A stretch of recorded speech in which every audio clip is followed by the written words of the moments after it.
Most traditional education operates on a silent assumption that the human brain absorbs a historical fact using the exact same mechanical process it uses to pilot an aircraft. Treating learning as a uniform phenomenon is why standard instructional templates fail in high-stakes environments. When the specific cognitive requirements of a task are ignored, the instruction becomes noise. Robert M. Gagne developed his foundational work outside of traditional academia, refining his theories in the life-or-death crucible of World War II military aviation training. In that setting, he realized that memorizing technical manuals was useless if it didn't translate to precise procedural execution under extreme pressure. He concluded that effective instruction cannot be generalized.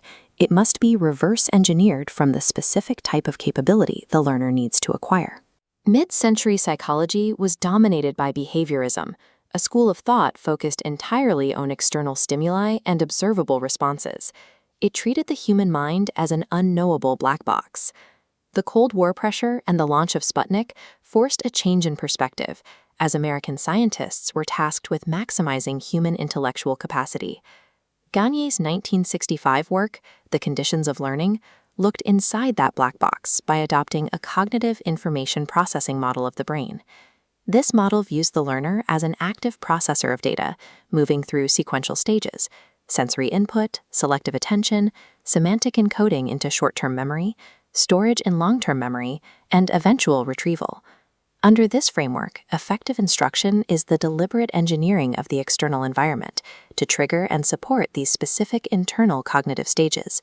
Instruction provides the architectural scaffolding for the human brain's information processing mechanics. This journal abstract outlines the first step of Gagne's diagnostic logic, identifying the materials you are building. This requires classifying the learning outcome into one of 5 distinct human capabilities. The first is verbal information, stating facts and organized data. Second is intellectual skills, interacting using abstract symbols and rules. Third is cognitive strategies, managing internal thinking processes. The final categories are motor skills, involving physical movements, and attitudes, influencing behavioral choices. While Bloom's taxonomy indicates the depth of cognitive complexity, Gagne's taxonomy dictates the specific instructional mechanisms required to make that learning possible. Attempting to teach an intellectual skill using the methods designed for verbal information guarantees that the learner will fail to acquire the capability. Within intellectual skills, Gagne applied cumulative learning. Complex skills combine simpler ones. At the base is discrimination, distinguishing physical stimuli. Next are concepts, grouping stimuli. The fourth tier is rules, understanding relationships. At the apex is problem-solving, synthesizing rules for novel challenges. Consider a student who cannot solve an algebraic equation. In Gagne's model, the instructor does not assume a lack of intelligence. Instead, they audit the hierarchy downward. Did the student misunderstand the mathematical rule, or do they lack the prerequisite concept of a variable? This hierarchy moves instructional troubleshooting from subjective guesswork toward an objective structural task analysis.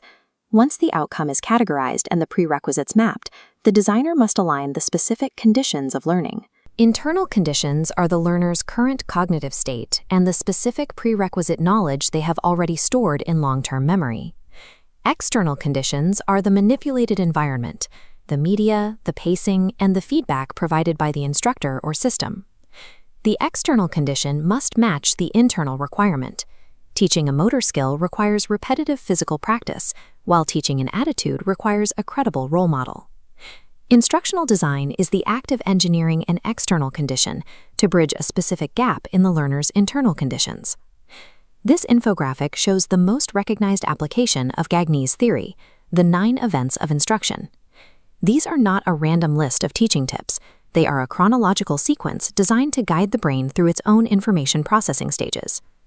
Take the example of training junior doctors in the practical procedure of inserting a peritoneal drain. The first 3 events are the preparation phase. Event 1, gaining attention, might involve showing actual ultrasound images of a patient to trigger the internal process of reception. Event 2, informing objectives, triggers expectancy. Event 3, stimulating recall, forces the retrieval of anatomical knowledge into working memory. We then enter the acquisition phase. Event 4, presenting the stimulus, involves explaining the step-by-step technique to trigger selective perception. Event 5 is providing guidance. Demonstrating the procedure on a dummy with verbal tips triggers semantic encoding, so the brain correctly stores the sequence. Event 6, eliciting performance, requires the student to execute the task, and Event 7, providing feedback, offers immediate correction on their technique. Skipping the guidance or feedback events during acquisition ensures the brain will encode flawed procedural knowledge. The final phase is transfer, ensuring the knowledge survives outside the training environment. Event 8, assessing performance, evaluates the student without assistance to trigger unprompted retrieval from long-term memory. Event 9, enhancing retention and transfer, involves supervised practice on live warts to trigger generalization, proving the capability works in novel environments. This sequence provides psychological scaffolding. If a learner is overwhelmed, the instructor adjusts the external event to reduce the internal cognitive load. The 9 events are a precise engineering schematic for the human brain's encoding process. Gagne's highly structured instructor-led model is often compared to modern constructivist theories that favor open-ended discovery.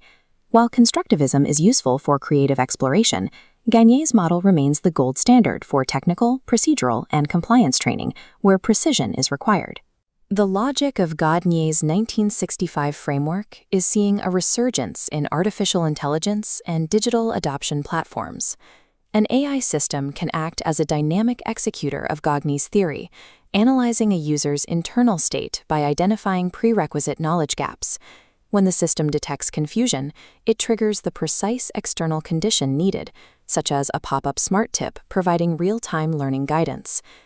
Gagne moved instructional design from a dark art of intuition into an exacting science. Effective learning is never an accident.